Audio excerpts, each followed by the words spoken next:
Thank you for taking my question. I'd like to hear your thoughts on getting volunteers to run our church's Facebook and Instagram. I'm not sure how and when to be ready to give someone our password and let them represent our church to the public.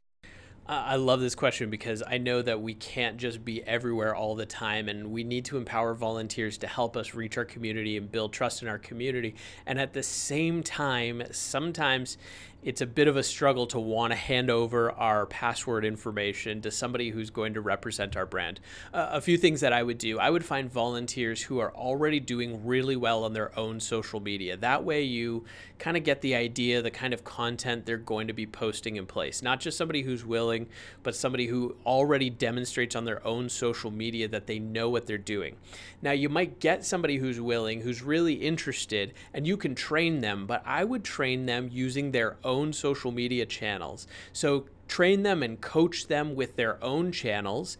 And then once you see they're making it work on their own channels, then you can give them access to the church social media channels. Now, how I would do this is I would give them access with a temporary password for a set amount of time. So this could be, hey, leading up to our Easter service, I would love it if you could help us create some content on our Instagram feed. So I'll give you the information to log in for 2 weeks leading up to Easter, and I would love it if for one post per day, you could create content leading up to our Easter services. And then that way they have a set timeline, you have a set timeline.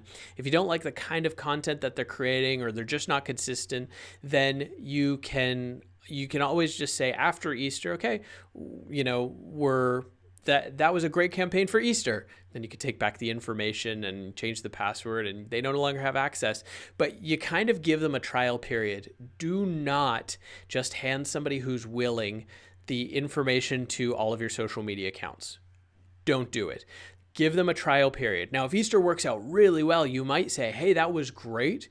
We've got another promo coming leading up to Mother's Day. Are you interested in helping with that as well? And if you're not, do you know somebody who may be? And if that works out, then Mother's Day works out. Then there's VBS. Then there's, back to church, back to school in the fall. And then in October, there's your trunk or treat. And then you've got a couple leading up to Thanksgiving or some kind of November event. And then you've got Christmas. You can always add on another 2-week stint or another 3-week stint.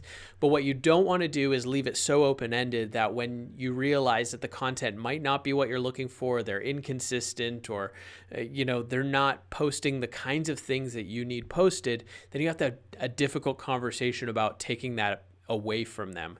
Instead, say, hey, we'd like you to help with this campaign. Are you interested? It would run from here to here. Here's what our expectations are.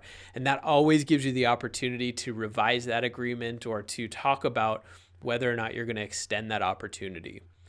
Thanks for the question. Now, if you have a question, just go to churchmarketingideas.com and ask a question. We would love to answer every single question that comes in, and some of them will show up on our podcast.